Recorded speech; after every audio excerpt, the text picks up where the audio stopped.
Hello, everyone. Good evening. I have very unusual lighting tonight. It's because it's a sunny day. See, if I open the curtains, I get all washed out. But it doesn't matter. Tonight, we have our special guest. I'll switch over. You've all met her many times, unless you're brand new here. This is Kristen. One day I'm going to screw up and say her last name because it's in my head and I'm not supposed to say it. So you'll eventually, that's a risk you accept with the coaching, is one day I'll screw that up. Kristen Smith. Kristen Smith from Des Moines, Iowa. Kristen Smith. Yeah, sure. Yes, it's still light over there. Yes, it will be light for a long time. It will still be bright light coming in this window when the show ends, let alone when it starts, because this window faces west. Which means, if you think about it, I've perfected the feng shui of my desk because it faces south. So maybe not perfectly. I need a river and some crystals. So if anybody wants to send me crystals rather than whiskey like all of my guests do, I like the whiskey, though. It's a good trend. All right. So for those of you who don't know, we'll pop up our guest info in the chat. Kristen is one of the moderators of the channel, but she became a moderator by first volunteering to come on about a year ago and have me coach her live in front of an audience. And we go through her career. And in that time, hey, it's been great. She was an individual contributor when I met her, and now she manages 2 teams. So, Kristen, I don't know if you caught the tweet or the title of things I sent out, but I said, based on your agenda tonight for the things you'd like me to coach you on, you seem to be attempting to implement every piece of advice I give on this channel in parallel, all at once, which is certainly a bold not thing. Not surprising. It's certainly a bold thing to attempt. Be careful, kids. I don't advise doing this at home. Some of you should ease into it with one small career improvement at a time. But Kristen can be your role model and show you how. Just run the tables. Read the books, talk to your boss, talk to your employees, have a coach, have somebody to Find mentor. An Amazon VP to coach you. Yeah, just run the tables, right? Just run the tables. Go for it all. Why not? Yeah, well, I know. There's 400 or so Amazon VPs. That means 399 of them are available. You just have to get after them. So, it's totally possible out there. And yes, I'm sure chat will say 400. Oh my God, how can that be true? 400, what's going on? It's a big company, folks. It's like 1 million people. So you do the math. Like each VP still has like a whole company worth of people working for them. All right, how many directors? Oh my God. So there's a difference between directors little d and directors big D. Directors big D are like people on the board who are officially legally directors of the company. I don't know. That's a small number. And then directors little d would be like 2,000, something like that. But again, that means the average one has 500 employees. It's a pretty big set of people. Anyway, we're off in the weeds. So early ad, just in case, we do have a really interesting show coming up next Tuesday in the middle of the day at 1 o'clock. I'm taking the day off because my daughter is here. She's a refugee from Ohio, nice. Said I should mention that. She normally lives in Ohio during the school year. Refugee. Well, she's a refugee in the sense that you have the COVID outbreak rising rapidly. So that's in the sense that some of us are stuck in Ohio. Is that what you're saying? I'm saying that being out while Governor DeWine gets it under control is not the worst thing that could happen to her. But honestly, the whole world has, to be very fair, cases in Washington are unfortunately rising also. Just none of us is a dumpster fire like Texas or Florida or Arizona. So anyway, yeah, come visit Washington. There you go. Awesome. Come on out.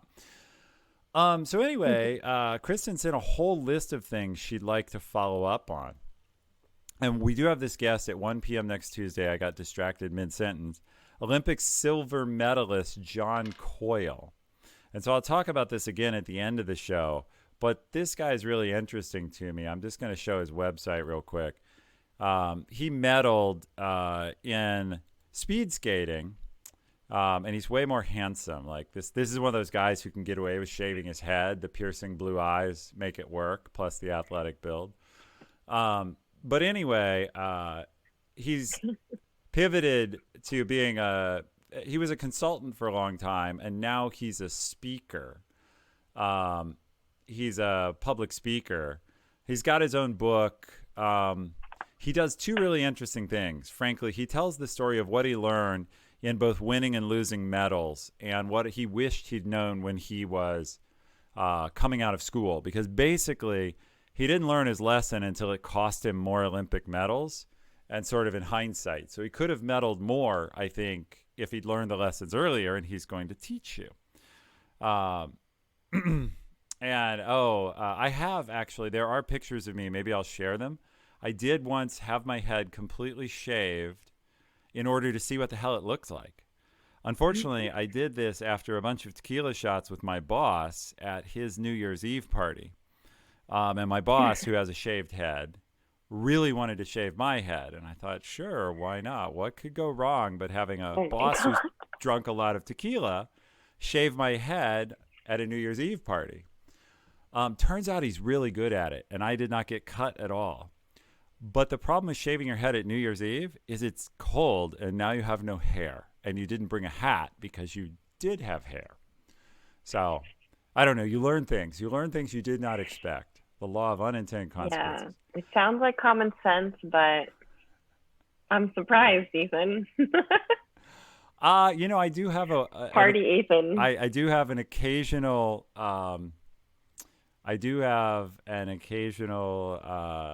spontaneous streak. I try to keep it under control, chained in the closet away from doing harm, but I had let it out on New Year's Eve. So since we're telling stories and you people like stories, before we go to Kristen's mini questions, anyway, John will come 1 o'clock on Tuesday and share a bunch of valuable lessons. I'll leave it at that and talk about it more later. Let me come back to me and Kristen. There we go. So the rest of the story is, my boss was a crazy guy. No, I'm not talking about Bezos, though he also shaves his head. It was the guy between me and Bezos. His wife is very responsible, and she had a breathalyzer at the party so that you could tell if any guest was inebriated and needed a taxi or an Uber. Well, I'll give chat 10 seconds to respond. What happens when you have a breathalyzer at a party? Kristen, do you know? No, I don't know. I feel like everybody has a big sleepover. I don't know. What are you going to do? Like, no, PMA how are you gonna Doda. get that many people? PMA Doda nailed it right away. He said, you try to get a high score. Yeah, it becomes a competition. Oh my God. So actually having a breathalyzer at a party, like if you do, don't let on until the end when you're checking people on the way out the door, because it totally became a high score competition. Now we'll ask the second question. Who is most equipped to quickly get smashed, assuming you're all doing drinks together? So, and yeah, it's a set of competitive high performers. No, NBA Hedge says him. Me, Ethan, person. the owner. The lightweight is close. Awesome. Who tends to have the lightest person? Oh, PMA Dota, you're an expert at this. You clearly understand the game. So without revealing names, because some of them still work with me at Amazon, the various ladies at the party quickly won the competition because 2 shots of tequila for me and my equally 6'2" boss, or 3 or 4, were feeling nice. 4 shots for them, they are in the bag. Yeah, that sounds awful. And they were definitely winning. Winning very, very quickly. Luckily, I think most of them had enough. The thing I'll give them credit is they knew when to say, okay, I was in the lead and now I'll relinquish my crown rather than push it further. So they knew when to stop mostly. Did you ever play Wizards? No. Drinking game? No, what's that? Yeah, it's probably a good thing because you're so freaking tall. So in Wizards, you drink until every time you finish a beer, you tape them together. And then you have to build yourself a staff. And you're not allowed to use it until it's as tall as you. And as soon as your staff gets as tall as you can just go around and beat the shit out of anybody else that hasn't done it yet. And so me and my friend, we were gonna play Wizards with a bunch of friends, and we're very slow drinkers, and we knew we would never win, but whatever, we were hanging out. They let us combine our cans, and we still lost, like, by far. And like the guys that won were definitely taller than us. Like, of course, they didn't actually hit us because they were nice and not drunk enough to actually do that. But yeah, that's a terrible game. Don't play that at home. We have an honored guest, Anil, in chat, one of my good friends from Twitch. I don't know if he's ever dropped in and spoken up, but he apparently likes to hear me talk about drinking games. Hey, Anil, it's good to see you. I hope you're doing well in COVID times. I haven't been able to see all my Twitch buddies. I can't get down to see them in San Francisco. I mean, I guess I could road trip it. Which I will have to do eventually because I haven't seen so many of my Twitch compatriots. But we'll end with one more drinking game story then. I have never played this, but one day I will. One of the things we did at Twitch a couple of years ago is we revived Bob Ross. And do you know Bob Ross, Kristen? So, yeah. Well, he's on Netflix too. Like, you can binge watch Bob Ross. Well, and that's what we did when we revived Bob Ross, because unfortunately he's passed away. We played every single episode of Bob Ross back to back as a marathon stream, and it took over a week. But there are a bunch of variations if you Google them for the Bob Ross drinking game. And if you know the show, basically every time he says happy little trees, you have to drink. And you can imagine how badly that can go. And every time he says it's your world, you can do what you want, you have to finish your drink. Those are the two main roles I remember. Oh, that's funny. And you can definitely see how that would go badly. Yeah, I feel like maybe I heard something about that. Like, every time he has a baby deer or like a baby squirrel, like he feeds a baby squirrel, like, because that happens often. Yeah, there's an unlimited number. In the middle. There's an unlimited number of Bob Ross rules, but. Someday maybe. I wonder. I've probably. Hey, Neil, is that stream available? Can I like host it when it's on? Because it still plays every Monday, so I could do a Monday stream. With a Bob Ross. We could do a Bob Ross like watch party kind of where. That'd be fun. I co-stream it. I think it probably is. Anyway, I'll stop bothering Anil. He's got real work to do.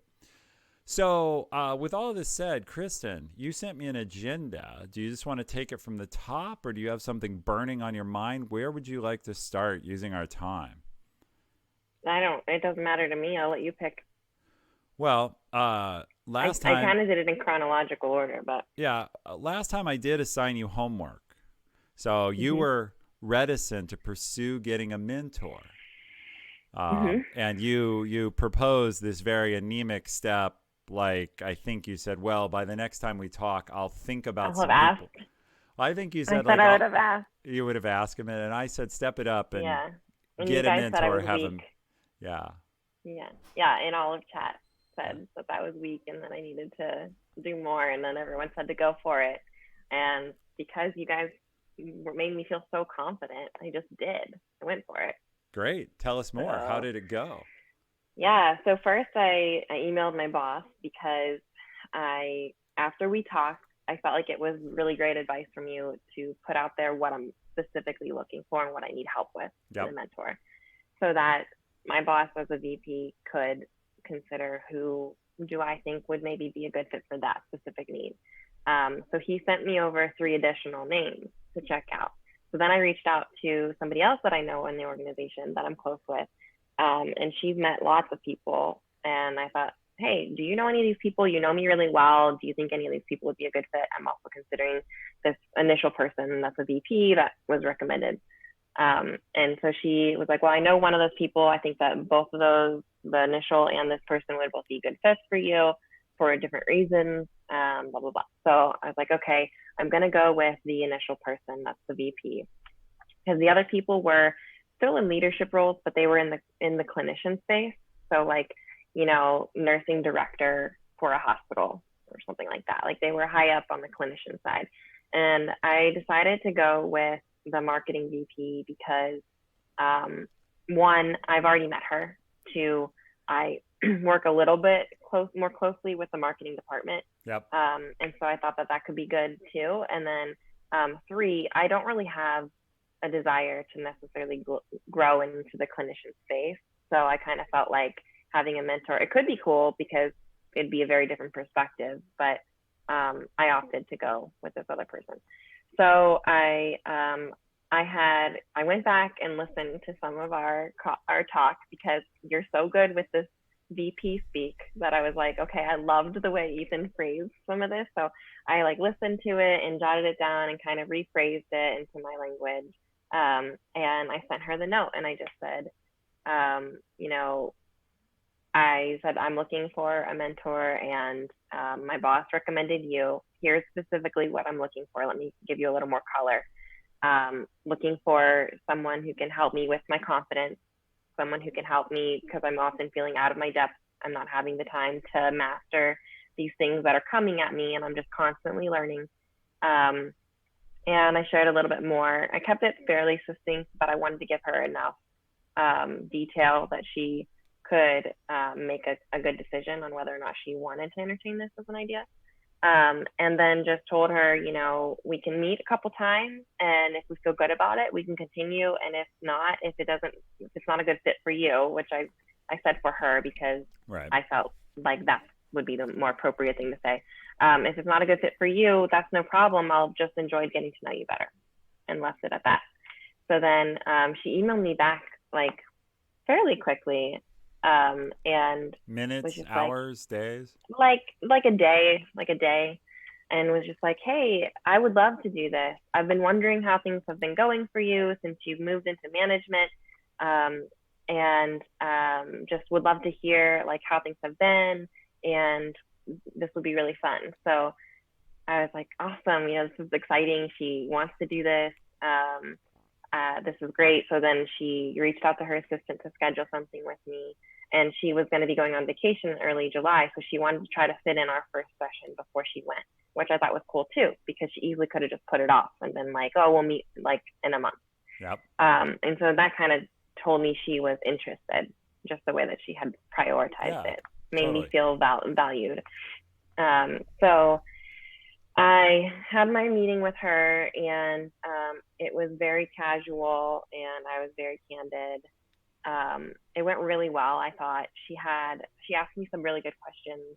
She gave me some great advice and she kind of level set at the beginning, just kind of was like, you would think as a VP, maybe I've got things figured out. She's like, but these are some things I'm working on that I've gotten feedback on. And, I know how to lead a large group of people, but this is what I'm working towards. And it's hard for me to admit it, but I don't have all those skills completely honed yet. And so that's, these are the things I'm working on. She was just very transparent, which set the tone really nicely for me to be able to do the same. Afterwards, I was like, oh man, I would never have just talked to one of our VPs like that, how I just put myself out there. But that's what mentorship's about. She can't help me if she doesn't know where I'm struggling and whatnot. So I just thanked her for allowing me to approach this with such raw conversation. And she replied back, she's like, it was perfect. And so I just felt like it was a good connection. And so she gave me homework, and she asked me, how often do I want to meet? I'm like, you're a VP. I don't know. When do you want to meet? How much time do you have? I told her, I was like, well, maybe you've seen a good cadence with other mentees or something before. And she's like, well, how about we try to meet once every 3 weeks for right now. And if we want to meet more than that, we can. So solid. I thought that was very gracious. Yeah. So I'm waiting to get the schedule from her assistant for our next session. But in the meantime, she sent over a bunch of articles that she thought were really helpful for her from some sort of subgroup in our organization and to read. So I read through all of those, and then she gave me my homework. And so my homework was to elicit feedback, because she said it sounded like I wasn't sure what it was I wanted to work on specifically. Like I didn't really have Yeah. that figured out yet. And so she thought maybe if I asked like certain people for feedback and I got an array of responses, that might maybe will bring up a theme, or it will just bring to light some sort of an idea of something I want to focus on as part of my, my personal development plan. All right. So I was like, oh God, I don't know if do I actually want feedback? Like I started thinking about it, and I was like, who could I ask? And I'm thinking of all the people I could ask that would tell me what I want to hear, and that wouldn't be helpful. So I hold was that very thought. strategic. Do you mind for a minute? Because we'll jump into your feedback, but I have like 10 things queued up in my head I want to share with everyone else who's listening. Because I joked when I sent out both the Discord message and the tweet for this stream. I said, Kristen is trying to implement everything we teach in this channel at once. She did a bunch of things here that I want to call out in case you want to do what she's done. First, in the beginning, when we coached her last time, if you go back and roll the tape, so to speak, she didn't want to approach a VP mentor because she thought she might be wasting the VP's time. Kristen's relatively new at the company, has only been there a couple years, not even, right? As full-time, like 18 months? Yeah, not even. Full-time, I go 1 year in April. Yeah. As a full-timer. So 15 months as a full-timer. So here she is approaching a vice president in the company. That's one thing she did. So she aimed high, because the worst they can do is say no. Second, she made a clear ask. Here's what I would like, and here's where I think you can help me. Third, something we coach on is she made an ask that made it easy for the VP to say yes. As you heard, she framed it as, I want to see if you'd be willing to mentor me, but we don't know each other yet, so could you commit to just a couple of meetings and see how it goes? And so she made an ask that was easy for the person to say yes to. She also gave the context that the VP had been recommended to her, which puts the VP, this is fair tactics, in a situation where they know if they say no, they're not only disappointing Kristen maybe, but they're also sort of denying a request or a recommendation from a peer. And that peer recommendation validates that investing in Kristen is a corporate priority and worth the time. And so there's all these things that got done right. Kristen enlisted her boss. She wrote a letter that covered what she wanted. She gave the person a request that's easy to get out of. She gave them to say yes to, and to get out of if they need to. She gave them context on what she would like to learn and that they were recommended. And then, she showed up and was genuine in the first meeting. And she made the ask. The number one thing about getting a mentor is ask. There's a lot of people I know who are like, well, I haven't found a mentor. And I'm like, who have you asked? And they're like, well, I can't think of anybody. Sure, but it's not that hard. And so Kristen is every woman. She works in Middle America in a great job, but one that is very similar to what many of you either have or will have one day. And she accomplished all this since the last time we met, which I can be a little slack about scheduling follow-ups, but it was probably 6 weeks, something like that. Yeah, because we had joked about it happening by around July 4th. Yeah, so 5-6 weeks. So what sector? Healthcare. Kristen works in healthcare. And if it should be an open, if you use !guest, you should get any time on any stream, assuming I've remembered to update it, you should get all about who our guest is. So Kristen did a ton of stuff right. You can do that stuff right. So good job. You completed the homework. Now, the other thing I have to observe that's funny, you completed my homework.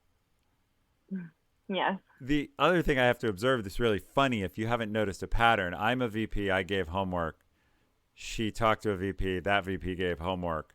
For all of you who are in school and think, oh, when I graduate, I'll never have to do homework again, get over it. Get over it. It's a double homework. It's like, it's a little bit Inception going on, but. So do you want to talk for a minute then about, go ahead and frame what her homework was and the feedback part. Well, so I just wanted to call out that you say it's easy, and in hindsight, it was easy. Hmm. But getting the courage to Scary. actually do it was like, it wasn't necessarily scary. It was just like, for me, this is different, I'm sure, for everybody. For me, I just really felt like, who am I to be asking somebody to invest in me like this? You know, it was really, it's a humbling thing for Mm-hmm. somebody to say yes. Uh-huh. Um, and I'm really grateful for you and for chat, because I've been putting this off for a while, just feeling inadequate. And so with your guys' encouragement, I just was like, I just got to do it. I know I'm going to do it at some point. I just got to do it. And I finally did. And it was like way less painful than I expected it to be. And even if she would have said no, like, I had 3 other names that I could have contacted, Totally. and it wouldn't have been, any big deal. Yeah, you'd have So just found. encouraging, I just want to encourage people that it does feel like a big step to ask someone to invest in you. But the thing is, like, people do want to help. And if you're willing to ask for it, then they're even more like, yes, because they're probably already keeping tabs on who can I help, who's like rising to the top of where I can help. Yeah, well, for most of them, I'll give you all a window. This does not apply to me because of what I do here, but I am an outlier in this one way. Um, Most managers and VPs have this vague guilt that they know they're supposed to be mentoring more, but they don't know who to mentor because they can't just mentor their own staff. They already work with them. So the mentee has to be somebody else. And they don't just want to like pick randomly and say, hey, do you want me as a mentor? They fear rejection just as much. And they don't want to like go recruit someone who actually doesn't give a crap and doesn't want to be harassed. So they're kind of like the people leaning against the walls in a dance. They're hoping someone will ask them that they can say yes to. So really, that isn't going to be true of all, but just remember, you have this fear, but they actually have a need. So, Yeah. All right. Yeah. So her homework was to get feedback from different people, and she recommended that I get it from my peers, that I get it from somebody else above me, not my boss. And so one VP telling me to ask people above me that's not my boss means it's going to be directors or VPs. So I ended up reaching out for both. And I probably wouldn't have done that, except that the homework was from another VP. I didn't even tell them that when I asked for the feedback, because I didn't feel like I needed to. Right. But it just gave me the confidence to go ahead and do it. Sure. So what I did was I kind of thought through, what are the different layers and who could I ask and who do I think will actually give me something valuable that I can use or leverage. And so I thought through that and picked my specific people, and then I kind of crafted a message, and then I just tweaked it a little bit to personalize it to each one. And the way I presented it to them was, first of all, I created a quick survey using, Microsoft Forms, because we have that access. I just made it 2 questions because I wanted it to be really simple so that I could actually get people to do it. So I was very specific in the language that I used. So the first question was, from what you've seen, what is a strength of mine you appreciate that you'd like to see me leverage more often? And then on the negative side, I asked, what can I do better or stop doing? And then the way that I crafted my message was, I kind of just said, hey, so-and-so, I'm looking for some honest feedback. Wondering if you can help me out with a 2-question survey. I made sure to call out that it was just 2 questions, so they didn't just like flag it in the email and not come back to it. Smart. See, smart. And make it easy. You're learning something and, like this is a master's class. This is a master's class Kristen's putting on how to work with executives. It's really how to work with anyone. Make it easy for them to help you. Please go on. Yeah. Well, and I was sending one of these to an executive too. And I did tweak hers just a little bit to give her a little more of an out, because I didn't have the same like familiarity with her as much as some of the others. But I basically just said, can you help me out with this 2-question survey? And then I made sure to call out why I picked you. Like what I said was, I'm only sending this to a few folks that I know have valuable opinions to share. Because I wanted them to know I'm not just blasting this out to everybody. I've picked you specifically without having to go in and be too detailed about why you, but just enough to let them know that I put thought into it. Yep. So that they would feel more motivated to respond to it, knowing that there was less people responding. Yep. So, and then of course I had the link, obviously was tied in, so I had hyperlinked it. And so, yeah, I got feedback. Like the VP that I asked for feedback submitted it the first thing. I sent it at like 11 o'clock at night on Sunday, and I got it Monday morning, like 8 a.m. So she was on it, and then I've kind of gotten more feedback trickled in up to this afternoon. So so I have this, and you can pull it up whenever you want. But I'm happy to share with you guys the feedback that I got, and this is what I'll be discussing with the VP of marketing. So my boss is the VP of engineering, and my mentor is the VP of marketing. And then I got feedback from another VP in our healthcare info systems. And I rolled this up on screen. This is the first three. The first three are showing. So the VP of IS, the architect, and manager. I can scroll up or down. So this is really, and I'll say, I'll take an aside. Chat ones, I could easily bring one of my old mentees on. But I could probably someday as a stream also bring my second ever boss on. My second ever boss, who would tell you all about what a nightmare I was as a young manager. That would be really fun. We should interview him. We should let chat interview him. Well, that would be, first would be interview her.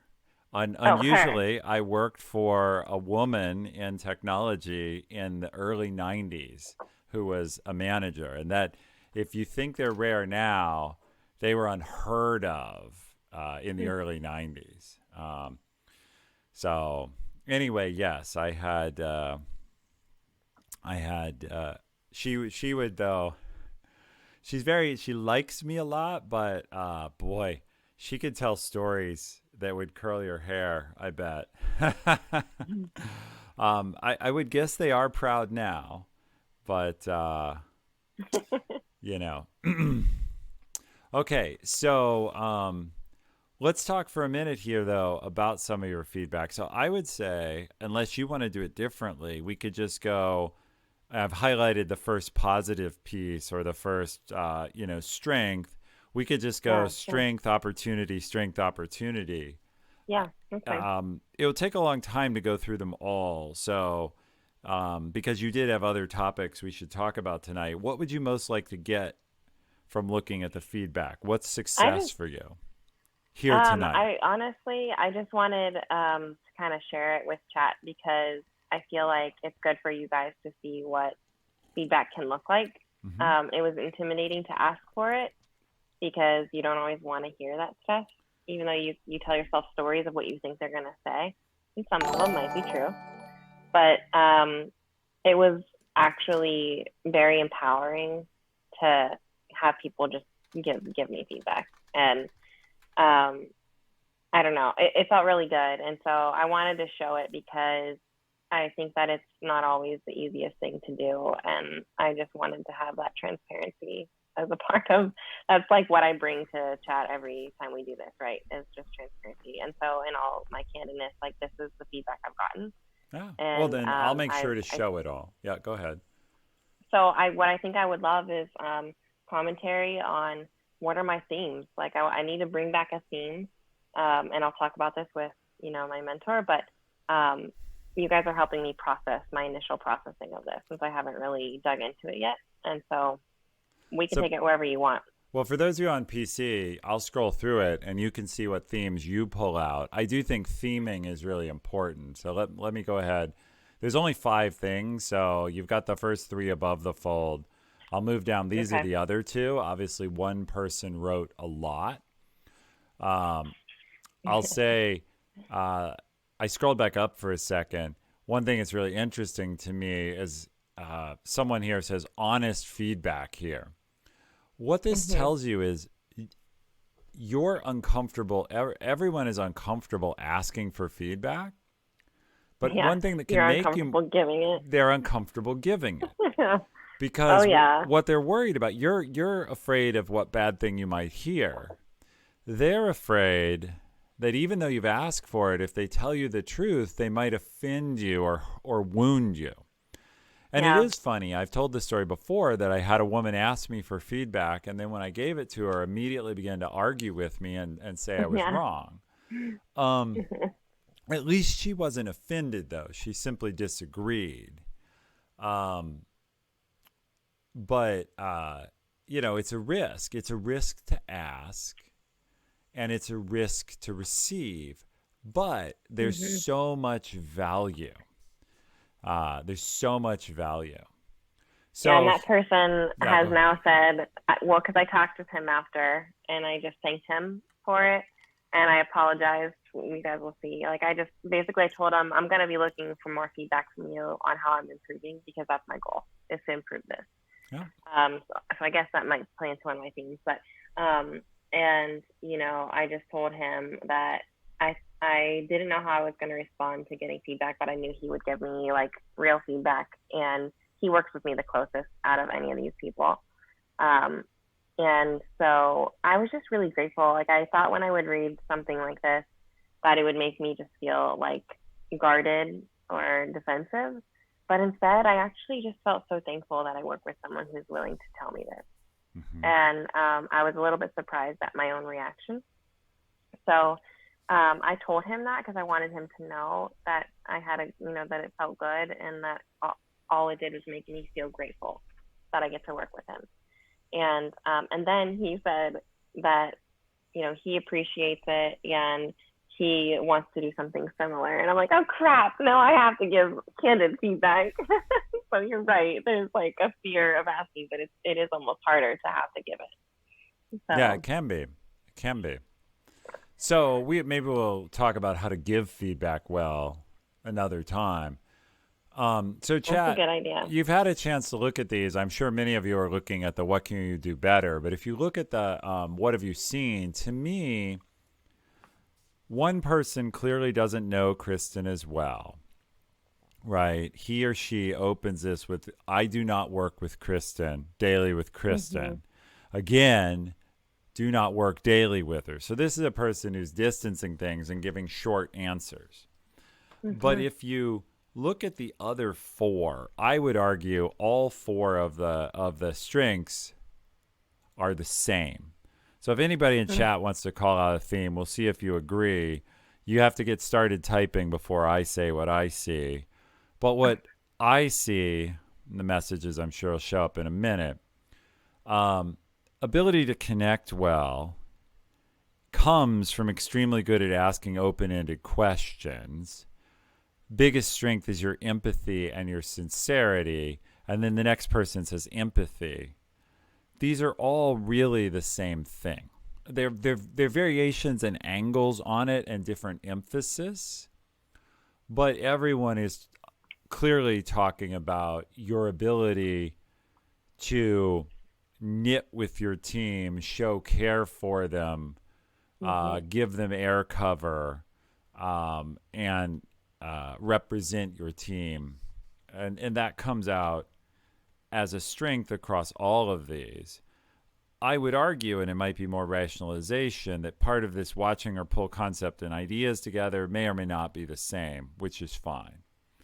So that director, I have never worked with on like project work, but she is one of the sponsors for our Diversity and Inclusion Council, and I'm on that. And so I've just stepped in and I started, like, there's a bunch of people that want to do something and not a lot of people that feel like naturally capable of leading. And so it ends up with wasted time because we're meeting and not doing anything. And I just can't do that. So I just step in and start throwing stuff at them like, hey, what about this? Hey, what about this? Hey, could you guys, but I don't want to lead it because I don't have time to lead it. I'm like trying to get other people to lead it. And so that's kind of where her observations have come from. So it is a different, kind of a different observation experience, I guess. So I'll note someone in chat at PMA who's been really on top of it tonight and generally, but really on top of it tonight in particular, observes that you can tell something by what is not in your strengths. Yeah. Which is that you lead tech teams, but no one has mentioned anything about technical skills. That's right. And and I'm not surprised. One of the things Kristen struggles with is she never claimed to be technical. She got asked to lead in a technical space and, in fact, does not personally have a technical background. And that's a challenge. And so, interestingly, I do think you could take away, potentially, some need, not for a growth area that says, well, you need to be technical, but for one that says you may want to, over time, become technically conversant enough that it gets called out as notable, or maybe not your greatest strength, but at least it's listed like, oh, and she gets it. Because you don't want it to one day show up as, oh, she just doesn't get it. And I don't think that's a top priority because PMA and others who've observed this, while it's not mentioned as a strength, it's also not mentioned anywhere as an opportunity. It's not mentioned as something she needs to do. So I think on this, you already knew your strength, Kristen, and this just confirms it. You told me you were a people person. You told me you cared more about people than where you work or projects, and that clearly shows here. So then let's look at that. But you know that, so you got confirmation. Yay. Most people know their strengths. It's very rare that you get told a strength and you're like, that's not a strength. So now we look at the feedback, the what can I do better or stop. So here is a little of this, right? Learn areas you do not know as well. That could be taken. This is really talking about relationships and going horizontal. But I think you could read some of that as, you know, you're not from the healthcare industry. As long as you're going to work in it, you're going to need to be knowledgeable. And that makes sense too. This VP has a lot of directors and a really large group of people reporting to her. And she oversees a lot of the clinical stuff. So she's the one leading our daily, 8 a.m. calls where we hear all the updates on what's going on with COVID and, are we prepared and what needs to change and how can we make sure we're ready? Wow. That's got to be respect to that person for that job right now. I know. And the fact that she literally responded to me before our 8 a.m. meeting is impressive. So, So I and she's seen me in action as an individual contributor. So good. Really that's good. where she initially met me. So, because I used to, we would have demos and as a product owner, I would speak quite a bit in those. So, so I've been involved with some of the work that her teams have done where we started to collaborate in ways we never had before. So it makes sense that that's what she would kind of say because she's right. Like the department I'm in previously under our old leadership, we really weren't integrated with the rest of the IT world for our company. We were very secluded and kind of did our own thing. And that's changed a lot since my boss came in. So we're integrating with her teams a lot more now. So it totally makes sense that she would call that out. It's been a gap that's been known from our department to the rest of IS. So there's a question in chat I'm going to aside for real quick where St. Outlaw asked, do you think it's worth reaching out to potential mentors during this COVID outbreak? Well, obviously Kristen did, and she works in a place that's under more COVID pressure than the average workplace. And she works in healthcare. She works in the healthcare industry. And so she was able to find a great mentor in the middle of a pandemic, working in one of the hardest hit so-called frontline first responder industries. So if she can do it, you can do it. We all can do it. Yeah, and I would say too, Ethan, your point of people wanting to find those opportunities.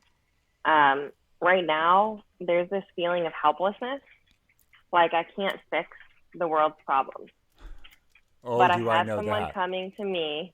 But I have someone coming to me who's taking action, which shows me that they're committed, to ask for help and assistance, and that's one thing I can do. Yep. So it's kind of like, right, it's almost more motivation than anything else, I think, right now. And by the way, we talked briefly in the stream about Black Lives Matter, not this stream, but other streams, and minorities and the burdens, the challenges of being a female employee, a person of color, or otherwise disadvantaged. Frankly, if you fall into any of those categories, you're never going to have a better chance to ask for a mentor. Because I'll give you two reasons, one of them good, one of them bad. The good one is lots of people are more sensitive right now, want to help, and they're like, I have no idea how to fix racism or sexism. I don't know. But now I have a woman or a Latino coming to me asking for help. I can do that. That's a good reason. The bad reason is there will be a few of them who are like, and when the baying wolves that I'm not doing enough come looking, I'll point them to my Black and Latino mentees and be like, see, I'm totally woke. I'm not, you take whatever motive you want. Everyone has a blend of motives. Just recognize if you're in those buckets, this is a golden chance to get help. And if you're not in those buckets, it's as good a time as any. Potentially, as Kristen said, better, because people are still thinking, how can I do more human contact things? Okay, so I don't want to, you have some other good stuff we should talk about, but let me talk a little bit more about some of this feedback. This box number 3 gets a little bit in what we call the magic loop. You will have great success if you augment your engaging questions of leadership by showcasing suggestions on how some of the challenges can be solved by applying problem-solving skills. Tell me, Kristen, what are they saying here? Paraphrase this back to me in the language of our channel. I think what's happening here, and I'll have to talk with him to confirm, but this is a relatively new position in our department, and he is very, very smart, wicked smart. So he's an architect. He's also, he manages 2 people, and he's kind of leading the architecture group, which has maybe like 10 people in it right now. And it's a pretty big lift. And so what he's good at and what he does is he looks very laterally and kind of takes everything in and assesses, do we need to buy it? Do we need to make it ourselves? Like, where should we do this, and architect it? So he thinks in solutions, and he can map things out very, very smart, right? And I have the total opposite approach to things. And so what happens a lot of times is in our meetings, and our leadership meetings, I will ask questions, or I'll start like getting a thought, but I don't know what words to put with it. I don't know what the actual solution is. I don't know the technical piece. So maybe this was actually this was kind of speaking to what we were talking about earlier, potentially, with learning a little bit more from a technical standpoint, because I'm looking to the others to kind of fill in those gaps. And I'm just kind of spurring on that conversation and trying to get the group connected and talking and communicating, because that's what I'm good at. So I think what he's saying here is that I'm asking good questions and bringing up good topics, but he thinks I could contribute more by also bringing potential solutions. So if I may interject, I think you got to the meat of it. I was going to say I can shorten your answer a lot. You got to the meat, potentially. You got to the meat of it right at the end, which is we've talked about with anyone you interact with, are you bringing them everyone has a certain number of bags of poop on their desk. Are you bringing them a bag of poop, or are you coming in and picking one up and saying, I'll take this and get rid of it for you? And Right. people appreciate more those who remove poop than those who add. And as a manager, people come and add poop to my desk sometimes, but I also have some people who take it away. And I like it when people come in and say, hey, can I help you with that? Or, hey, I noticed this bag of poop. See, I have it, but I'm not going to set it down. I'm telling you what I'm going to do with it, to get rid of it. I think in the simplest terms, he's asking for more poop removal and less poop creation. He's saying you ask a lot of questions and they're pretty smart, but you end up leaving them with me to solve. Yeah, potentially. That might be what's happening. Well, at least think about it. That may not, situations always have nuance. I tend to try and simplify things to really simple rules, like be a poop remover, not a poop giver. But think about that a little bit. You gave a much more nuanced explanation of he's looking for you to contribute ideas, not only facilitate, which is also possibly true.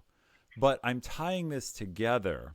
Why I'm doing this theory is I'm going to scroll down.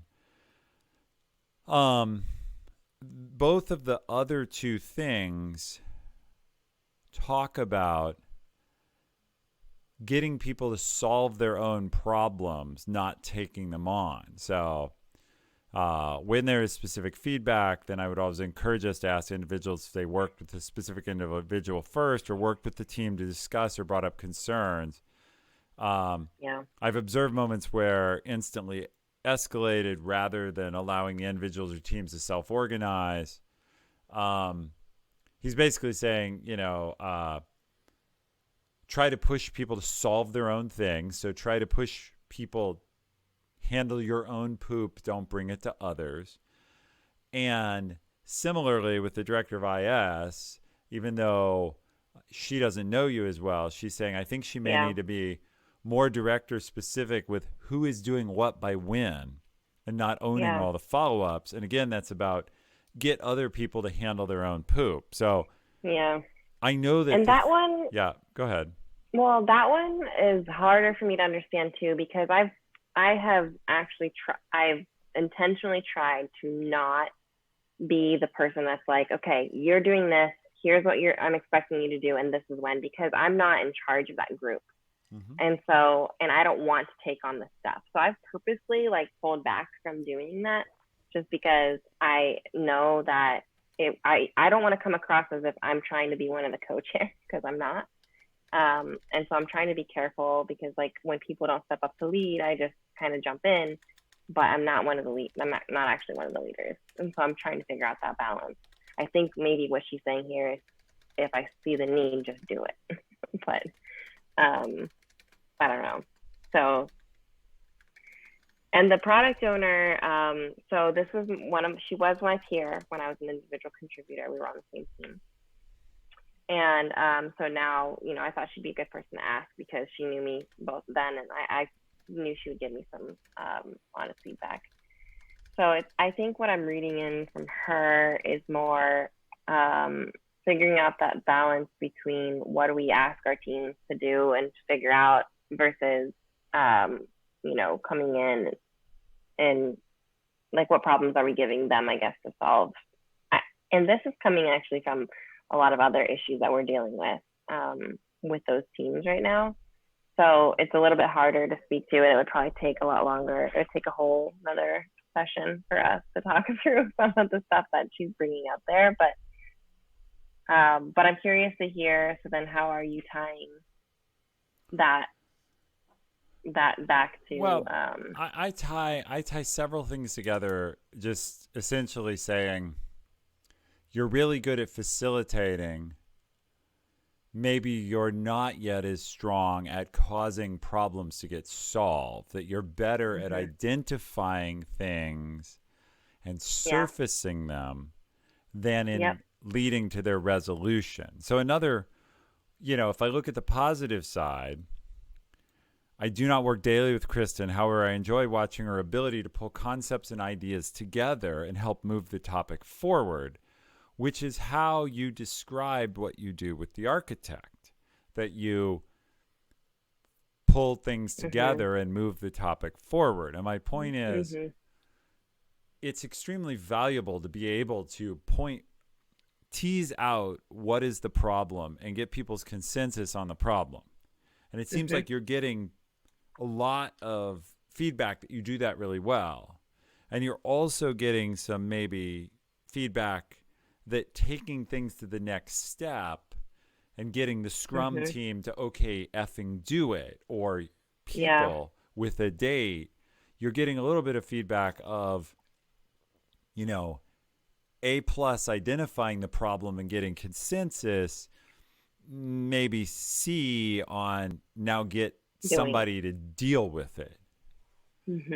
Now, I know you're very interested in this other piece of feedback, which you and I have talked about before, from your manager. And by the way, of all the people who give you feedback, your manager is definitely the most important, because in the end, they have the most influence on your manager, career. When I say manager here, this is my co-manager. Co-manager, okay. This is not my boss. Okay. This is someone that is my peer. He and I lead the engineering team. Good to know. Thank you for clarifying. In any case, you and I have talked about this, right? I am verbose and I know it. You are also verbose, and I think you know it. Yeah. I wasn't surprised. I knew that. I had a feeling this is what he was going to say. And it's, this is why, do you remember almost a year ago when we started this, my first thing I did was started tracking like when I didn't speak up. That was your first homework. Yeah. So here we are, almost a year later, and I'm still working on it. And probably you will be your whole life. Like, we have traits and we get better at them, but expectations also rise, because as you climb in your career and you do more and more, the expectations of you being crisp and concise and speaking at the right time and giving air to others and not wandering in what you say will become higher and higher. And I certainly see this at Amazon all the time, where we teach people, actually, we're relatively stern about it. We teach people, if you're asked a yes or no question, you can give context to the yes or no, but begin the answer with yes or no. Like, if the question is yes or no, say yes or no. Because people like, is the project on time? What people want to say is, well, you see, we had this problem and that problem, and you just need to say no. No. However, we have a plan to make it on time. We hit this setback and that setback, but just straight up no. Or yes, we were behind schedule, but we did blah, blah, blah to get back on schedule. Similarly, if the answer is a number, what was our profit last month? $12 million. Not blah, blah, blah. We're very pleased. Answer the question. Right. So that goes back to, maybe it's Decisive, or I can't remember which book talks about not generalizing, and like, if you're going to give a number, you got to give it, like, don't generalize it, give the number. And it comes back to the idea of giving real data. And I have been working on that, because I am definitely a generalizer. And I guess my question here, and this is probably something I'll talk with my mentor about, but I'm a verbal processor. You haven't been on screen in a while. We've had this on, so I'm going to put you back on. Go ahead. So I'm a verbal processor, which is part of why I'm so verbose. I'm figuring things out as I'm talking. That's how that's what I have to do to figure it out. And so it can be difficult for me to be concise, because I have to get through that process to arrive at a conclusion. And I don't know how much of that I can change, or like what I can do to practice ways to do that without like what I'm doing right now, which is verbally processing as I'm talking to you about verbal processing. Whoa, self-referential much. Inception playing now. Well, what you can do there then is you can learn an adaptive tool. And that adaptive tool is to say, bear with me while I talk this through. Or I need to crystallize my thoughts. Could I talk this through with you for a minute? In other words, set people up for the ramble. Give them an idea of like, it's not random. You know, and I do this, my wife will be the first, second, third, and 17th person to tell you that I share this trait. I'm a verbal processor.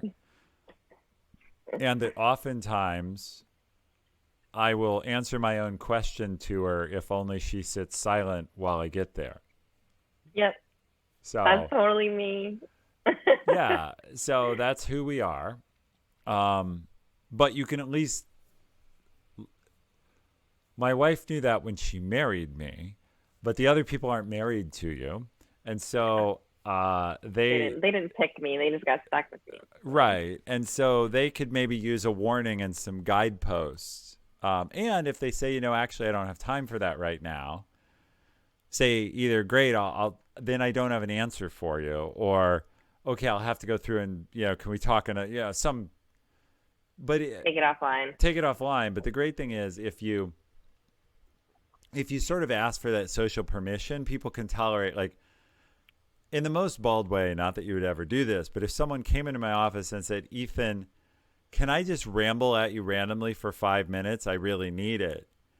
I'd be like, I guess so, sure. And, then I'd sit there kind of no matter what they said, right? Because I had opted in. And plus, I'd be curious as hell, like what was on their mind at that point.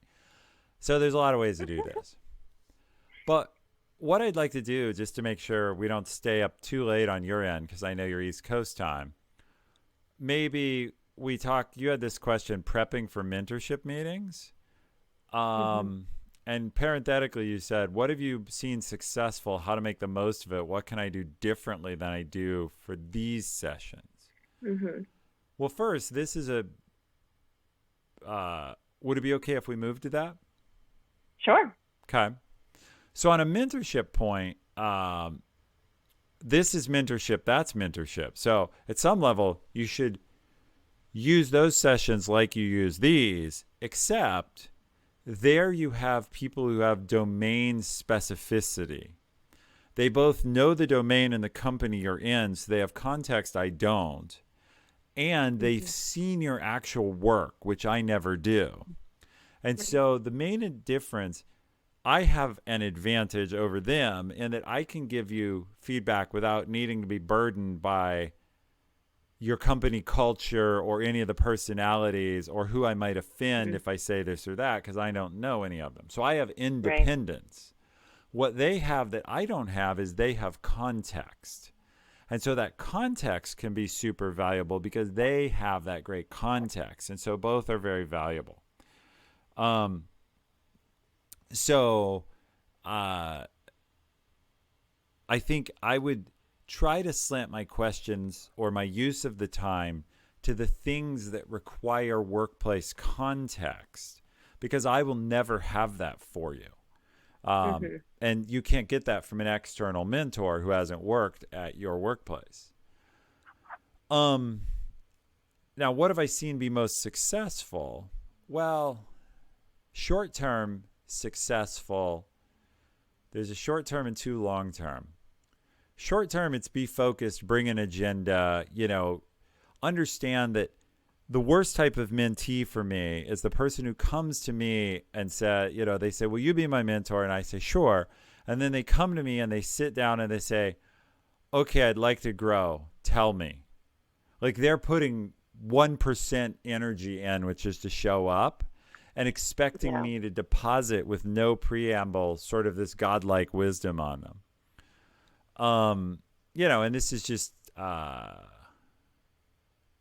this is a very,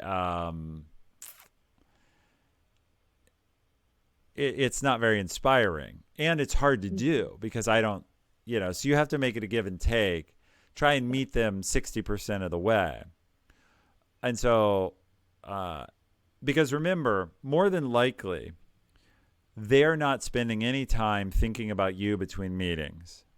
Right. Maybe they are. maybe occasionally, but mostly they're going from meeting to meeting on their calendar. And the first time they know they're meeting with you is when they finish with their last meeting and they have 2 seconds. They're like, oh, Kristen, I wonder what's gone on in the last 3 weeks. Like they've got usually about 60 seconds of prep time. So you need to try and you have much more, frankly, even with a good mentor, you have much more motive to make value from the meeting than they do. And so just realize it. And it's not because they're bad people. It's because it's your life. For them, you're an opportunity to invest in a task. For you, this is your life and career. So the motive is way different. So lean into that a little bit. Now, the two long-term things are actually polar opposites. On the one hand, you want a mentorship to turn into a sponsorship. So you want the mentor to go from advising you to helping you. You're winning, quote unquote, in a mentorship when the mentor stops just answering questions and starts connecting you to opportunities and recommending you to people. So you're hoping to turn your mentor into someone who's actually going to be an advocate. Now you have to earn that. You have to earn that by being competent, by being attentive, by being all these things. But ideally, this is a person, and eventually you want to ask for that. When you feel the relationship is strong enough, you actually, 3 months in, 6 months in, you want to say, hey, I think this is going really well. I think you have good insight into me. I don't know if you've already done this, but I'd love to ask you, when you see opportunities that would benefit me, could you put me forward for them? And, they may say yes, may say no. If they don't say a strong, clear yes, you can say, I sense that you may not be comfortable with that. I don't want to overstep, but what would you need to be comfortable? Yeah. Because they may have a blocker where, well, blah, blah, blah. And you'll learn from that too. So one thing is try and turn them into an advocate. And certainly a lot of my past mentors are advocates for me. The other thing, though, you want is mentorships tend to die at about the 6-month point. And the reason they die at the 6-month point is the boss type person has run out of magic wisdom to drop into your lap, and you may have run out of super obvious burning questions. And so the other thing you want to do is realize that you need to evaluate, should I end this mentorship? Before it gets stale, if you find yourself both kind of showing up to the meeting and just making small talk, you know that you're no longer getting value. You can transition things very smoothly to say, I feel like you've given me a lot of value and we've come down to where we're mostly just chatting. Is there more we should focus on in a mentorship relationship, or should we transition this to more of a sponsorship where I'll keep you up to date on my career and ask you any questions I have, but I won't take up your time regularly. And what I'd love for you is if you see an opportunity for me, you'd reach out. And that's a way to end it gracefully and to transition it to what you want. And I think the stream just died, or I lost Zoom because Kristen froze. So let's see. It says my lighting is different. Interesting. Stream is good. Okay. So stream is good, but Kristen froze. Are you still there in chat? Because Kristen was watching chat. So something died for her. She'll respond in chat. Corona got her. Oh, that's terrible. I hope not. So chat, what do we want to ask Kristen, if anything? You can just tell me in chat what else you'd like to see us cover. We have one more surprise topic if she comes back. And she's gone. Zoom died too. We'll see if she comes back here in a minute. But obviously, Yeah, it's close up. That's my other camera. So one camera here for Zoom, one camera there for the stream. Computer got the virus. What's this stream about and this channel? Okay. Everybody else, tell RZB125 what we're all about, please. It's good to see you, RZB. Welcome in. Five head. Here she is. She's back. Waiting room. I figured. I admit. She'll be here in a second. All right. All right. Can you hear me now? Yes. You went boom. Kicked me out. I don't know. Anyway, welcome back, Kristen. So the other thing I was going to say is at the 6 month point and thereafter, you either you have to drive it because it will become chit chat sessions, and you need to know. So basically, need to know when to end it. And these two things are almost contradictory because on the one hand, you want sponsorship, which requires a relationship, but on the other hand, you need to know when to kill something that's run its useful course. Remember, you're going to get the most nuggets of wisdom and the most fresh perspective from someone in the first 6 months. So what you really want to do, broadly speaking, is have a mentor for a while, then transition them to a coffee friend and a sponsor and get a new mentor who's going to give you different perspective. And I made a mistake with someone who sometimes watches here where I mentored him for 10 years. And I knew this rule, but I kept not doing it. And partly I kept pressing myself to do better mentoring. But, you know, I probably was lower and lower value to that individual over those 10 years and wasted a lot of time having friendly chats, which I enjoyed. And so I did eventually end that. Very early in the stream, someone said, someone asked me how many mentees that I had at once, and I had about 10 all at the same time, which is a lot. And that's what led me to fire them all and go streaming instead. Because then pick up someone like me to have to mentor instead. Well, but we're helping each other, which is another good thing in a mentor relationship, right? Is can the mentee contribute in some way? So you contribute to my mission, I contribute to yours. That's a great relationship. So, okay. A question in chat that I can answer. So how do I come up with the appropriate questions to ask a mentor, and how do I determine the type of mentorship I expect or want from whoever I approach? Well, first of all, I figured out how to approach my mentor by talking with my other mentor, which is Ethan. Yep. By just talking it out and listening and then taking advice. But how do I figure out my topics? I mean, it's the same thing that I do when I'm prepping with Ethan. And usually I don't pull together the agenda until right before, because whatever's burning on my mind is going to be the most valuable probably to talk about and have the most meat to it. And I basically stop and I kind of think through like, what's important to me? What do I think Ethan can add value? Where do I think he could challenge me or give me insight or advice?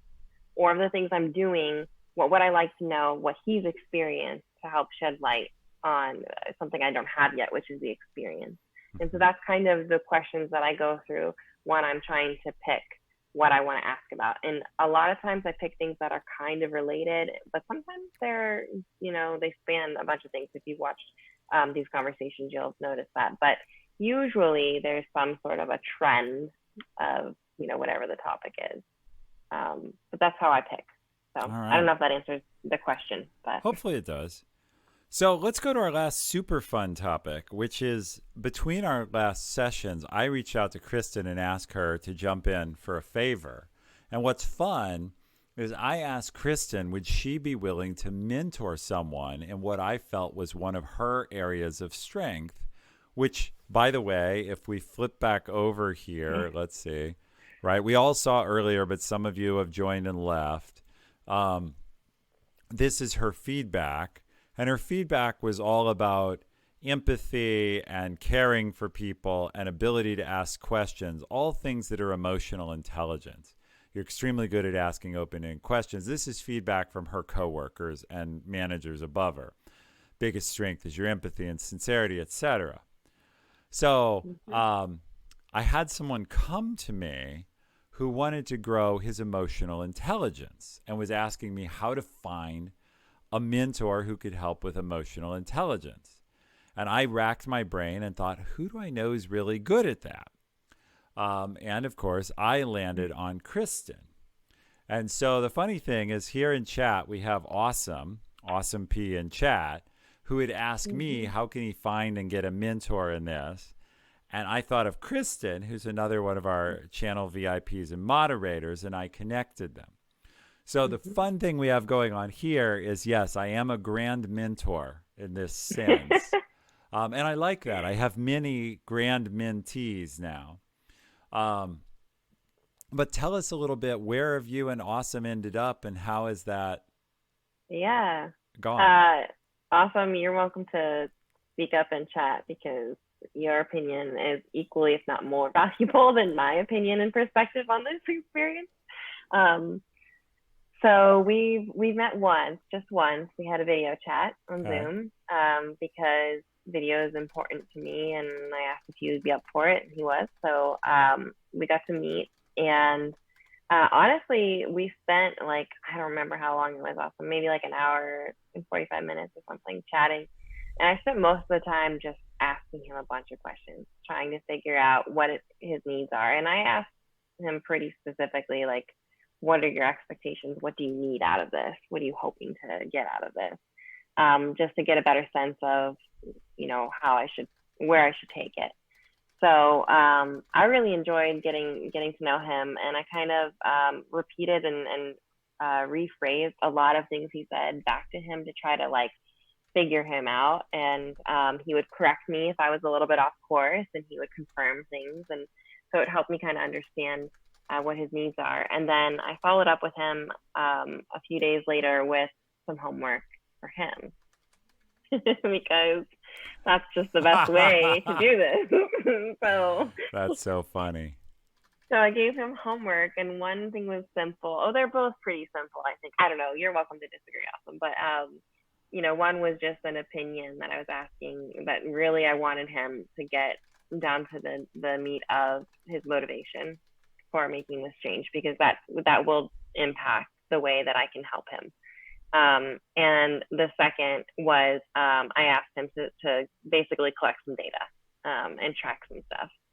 So, I've never done this before. I do this, I guess, with my team, but like you said, it's different when it's not your team, and you don't have all the context and stuff. So, but yeah, I thought it was really good. He gave me great feedback afterwards. He kind of told me that he observed a bunch of things that I did in the meeting to help break the ice and get him comfortable to be able to share and talk. I don't know what all those things were, and you're welcome to share them if you want, Awesome. But those were all things that he picked up on, and I called a few of them out while we were chatting as I was doing it, because I know that that's what he's looking for. So I was trying to give him some, by the way, this is why I just did that, or this is why I started with this. Left the meeting. I really enjoyed meeting him, but I kind of felt well, I don't know if that was valuable or not for him, to be honest. He might have just felt like he just hung out with this, 33-year-old stranger for an hour and a half with, nothing to come out from it. But I don't know. I'll let him speak to it. So we're gonna meet up again in maybe at this point, it's probably in 3 weeks or so. We're going to schedule a follow-up because I wanted him to have a minimum of 2 weeks to track the data, because what I was asking him to track, I think, could take a little bit longer to actually get that data. So we agreed on a month. And what did you ask him to track exactly? Just say again. Are you cool with me sharing it, Awesome? I don't want to Oh, I'm voting for him. He's in. He's good. Unless you ask him so. Yeah, he says sure. Okay, so I'll just pull it up because I can't remember the specifics on how I asked him. Okay, so I asked him. Go ahead. Oh, for those of you who don't know, Awesome is a new graduate in finance, And so asking a finance guy to track data, I feel like, is a soft ask, but we're going to see what the data is. Yeah, it is a soft ask. It is soft. That's okay. But he's new to being mentored, so it's okay to and start off easy. Well, and I'm new to mentoring, so anyway, I need some of this basic data in order to figure out where we can go, from here. So I asked him. The first thing I asked was about his motivation. I wanted to know if it was leaning more towards the professional dynamic and getting, to be successful, or if the motivation actually stemmed from a more personal experience or relationship that he wanted to be working towards. And then the homework assignment was for him to answer that. And then I want him to track the number of times he feels uncomfortable or that he can't be himself in a conversation. Oh, nice. And whenever possible, I want him to jot down who is the person, what was the circumstance, and how did you respond? So what I want to gather from that is I want to know, what are the triggers, and when you just go into what are your natural instincts? And I want us to figure out underneath that layer, why is that your natural instinct? What's motivating that? What's happening in your process, that's causing you to react that way? And then try to separate the perspective to get down into how he can see the red flag before it happens and make a more intentional decision on how he's going to approach the situation. That's good. And I just verbally processed all of that with you and actually hadn't thought it completely through why exactly I was asking him to do this, but there it is. Yeah. Well, what I very much like about it is so I do feel like you're cribbing my playbook here. It's right off of my original homework for you, which is track your conversational data, which is great. Totally fair, but it's funny. What I like about it, though, is just like I did for you, the first way to change a behavior is to be aware of it. So I'm sure chat will catch me on this a lot. I end many statements with a rising right. It's like my trademark speech mannerism, because I make an assertion and then I turn it into a question by right, but the way I say it means it's right. And I'm telling myself, see, it's right. Anyway, so I try to cut that down. Well, being made aware that I do that has helped me cut it down some. You making him aware of his situation. Many people can change their behavior, but only once they can pop out of the frame of being in that behavior to step back and see themselves behaving that way. To say, oh, I'm feeling nervous now or uncomfortable. Yeah. Is there any real reason for that? What am I trying to accomplish here? If I remain nervous, can I accomplish it, or do I need to do something even though I feel uncomfortable? So I think that's good first homework, because it will probably not only get you data and get some data, it will also give him some context, give him some awareness to pop out of that frame.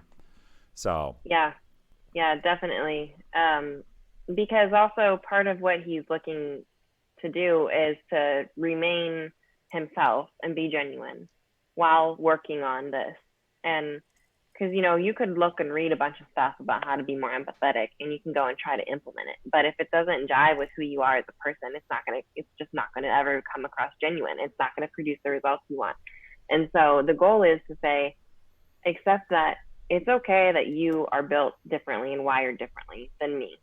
And there's so many strengths that you have that I don't, and that's okay. And there's nothing wrong with that. But what you need to do is be able to recognize the perception and then address it through communicating effectively.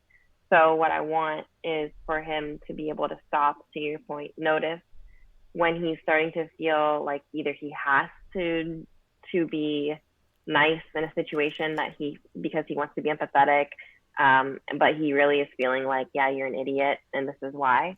I want him to be able to recognize those moments and start to figure out more of that balance so he can remain genuine while he's trying to practice and implement some of these things. All right. So now I want to come back to you. How did it feel to act as a mentor? Um, it was really fun and a little bit of pressure because I'm like, oh, like this person's looking to me to somehow help them in some way. Mm-hmm. And I mean, I think it was okay. It was the first time we met, and I kind of set expectations and said, hey, I just need to like get to know you a little bit to Mm-hmm. understand how I can help you. Yep. Now, if that continues on, then he's probably going to be like, yeah, like you're not helpful at all. So, there's, and my style will remain the same because that's who I am. Uh-huh. But, the value I provide should change. So, so I felt pretty good about this first round, and Awesome's like super respectful and kind, and good at communicating and explaining what he's thinking. Um, so it was a good conversation, Good. and yeah, I mean, I had fun. I'm looking forward to chatting some more and hearing where he goes. I already feel invested. It doesn't take much for me. I'm already in. I'm all in. Like, And that's why you're the perfect person. The high EQ, all in, invested in people is the right. Uh, if it doesn't work out, I imagine one day Awesome will end up telling you or me, Kristen is so great in trying, and she's so alien to who I am. I need someone more like me. Uh, is the only, but I don't think that will happen. But it is a um, big gulf. You're such different people, personality wise. he's quoting me in chat, so I've told him that at some point, like you can't logic your way out of everything, and I understand that that's probably how you want to do this, but you're going to hit things like you are working with people who are complex, unpredictable, sometimes stupid, like you can't always logic your way out of things. Sometimes feelings have to be taken into account. Yes. Very good. Well, what I like about this, and I want to close with this in a way, I said at the beginning of the stream, Kristen is attempting to do everything we preach in this stream, everything we teach all at once. So she's talking to her boss about how to do better and how she can improve, and talking to other people about it as well. We covered all the things she's doing in the work and mentor front as a mentee, but then I threw in go learn how to be a mentor. And it's one more skill to be able to aid someone who doesn't work for you, to be able to aid someone in a very different field. And the more you build that ability to communicate across fields, the more it will serve you. So, super valuable. So with that, so it's actually, you're the one that's causing me to not pace myself, because you're the one throwing me the suggestion to go and just go ahead and ask that VP to mentor you, and here, try mentoring yourself. And you're also the person that told me I needed to pace myself. Fair. That's fair. I have but trouble. I love it. I'll take it. Well, I have trouble with pacing. Like, physician heal Well, thyself. So does Awesome. So this is going to be a really interesting mentor. Yeah, well, mentee. this channel, frankly, probably attracts people who have problems regulating how much they do. Because That's if you really, and DT Twitch Talk, who's another overachiever, he's got an internship with my team right now. The people who come and hang out on this channel are achievers. And yeah, I recently had, I see a counselor, not all the time, but I've been talking to a counselor, an actual therapist, about issues. And I was explaining to her recently that my life would probably be better if I only tried to achieve 3 things a day. If I only set myself 3 activities or goals a day. And she's like, 3, that's a huge number. And I'm like, you need to understand that my run rate is like 10, right? I have like 10 things I'm going to do every day. Dialing it down to 3 is a 70% drop, not like a, and she's like, therapists never say you're effed in the head, but you can definitely tell. She's like, well, that's interesting. You know, which meant That's funny. so. Yeah. Yep. That's funny. I have a therapist too, and I was talking to her, and she always calls me out when I start judging myself for things, and I'll like be giving her a response about something that happened at work or whatever, and she's like, yeah, and I'm like, okay, I just heard it, I said it. Like she doesn't even have to say anything. She just looks at me, and I'm like, okay, I get it. That was just me putting pressure on myself to do more than I'm supposed to. She's like, she told me that uh, I part of my reaction to things is because I have such high standards for myself and such a high bar that in some ways it might just be like not feasible, and yet I'm still setting that as my own bar. So again, probably something applicable to a lot of people in this. Yeah, it's the perfect. This is actually you'll be great. This is a place where you can relate to Awesome. He's a perfectionist, and so he knows this. I'm not telling him anything he doesn't know. He produces slides for some of the shows I do, including some I'll do soon. He's produced slide decks. 100% of the time, he tells me, I'll get you a slide deck on this date, and then misses it. And then when I get the slide deck, it's late, and he says, oh, I feel bad about it. I don't think it's good enough. So we talked about this, and you know, it's his perfectionism biting him twice, because his perfectionism causes him to not be willing to send it on time because he has to keep working on it, and then still to be unhappy with it. And this is so many people. We've done a show on perfectionism, and the high standards are good. Crazy standards are damaging. And so all of us here who are high standards. Oh, I call all sorts of people out on stream. I call myself out though. I hope. Like I have the same problem. I want things to be really good. My wife just gave me a copy of the book, The Fine Art or whatever of Not Giving a Fuck, and I need to read it because, you know, it would be good. Like I will always, again, if I turn my perfectionism down from 10 to 8, probably no one else will notice, and I'll be way more sane. So, yeah. The art So of is that your homework? Is that your homework, Ethan? Probably. I have so much homework. So Andy, if that was your latest read, how was it? How many stars would you give it? Amazon, as you know, rates books from 1 star to 5 stars with half-star increments. So give us your star rating for the book. And with that, I think we're good, right, Kristen? We've covered everything pretty well. Yeah, I think so. I feel good just being able to let everyone know I followed through. You know, I felt a lot of pressure because it wasn't just you, Ethan. It was like a whole bunch of people. So. And the good news is I don't think we have to give you new homework this time, because first you just scolded me, and I'll take it, of giving you too much pressure. And second, I think following up on the new mentorship relationship you have, plus following up as a mentor, is plenty. Those will both grow you. And so we do need to pace things just a little, and those will be good. So. All right. Sounds so good. What did he say? A bit sensational, but the core teachings are good. I give it 4.5 if you can parse through the fluff. Well, a lot of books have that.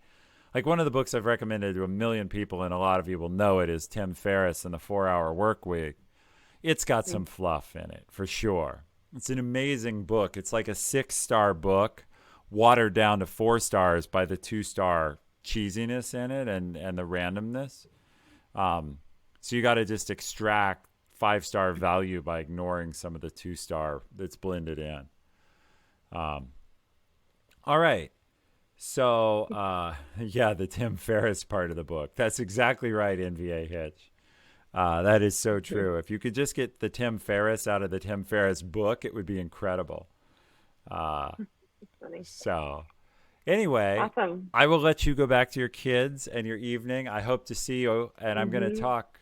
I hope to see you at the Olympic stream. I know it's in the middle of your workday, so if you can't get it, catch it on VOD sometime or a replay.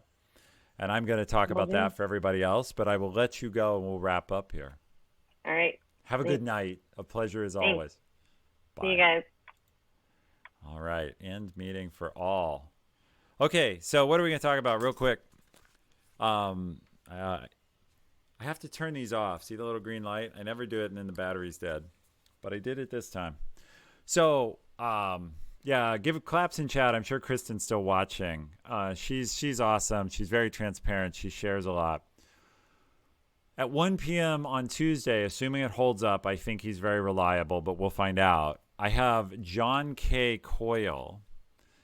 This is his website. He's an Olympic speed skater, silver medalist, but he's done these incredible things. Awesome connected me with John. John's given some TED Talks and is now a full-time public speaker, but he's written this book, Designed for Strengths, and he's all about using your strengths to maximize your performance. And then he also has this stuff about the art of really living, which is a time manifesto. So I find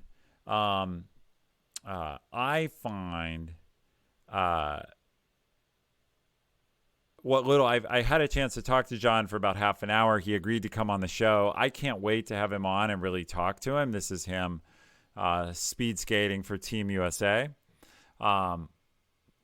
And so I can't wait to have John on the show and have him really talk about how he earned the medal and what he learned on the way. And then if we have time, we'll get into some of his time management. But this guy lives kind of my dream life in a way. He travels all over the world as a public speaker. He makes tons of money doing it, as you can see. He's in Armenia. He's in Georgia, and this is not the state. It's the country of Georgia. So one day I will do this as well. But he's amazing. And look, someone last time, I don't think he's here right now, I don't want to call him out, kind of made fun of like, oh, only a silver medal. Well, holy crap. I wish I could medal in anything. I have participation trophies and very humiliating. One of my hockey teams gave me most improved player, which, as you know, what that means is, man, did you suck when you started. Yeah, my trophy shelf, not that impressive. So anyway, he'll be great. So with that, we'll have him on next Tuesday at 1 o'clock. And I've really enjoyed having all of you here. I hope you've had a good night. I really enjoy all of your company. And look, this was fun. Kristen's amazing. Awesome is very transparent to both hook us up with guests and to let us talk about him being a grand mentee. So, and Taryn Fear, you are welcome, son, by all means. So, with that, I finish the drink. I bid you good evening. Go forth and live well, conquer all. Cheers.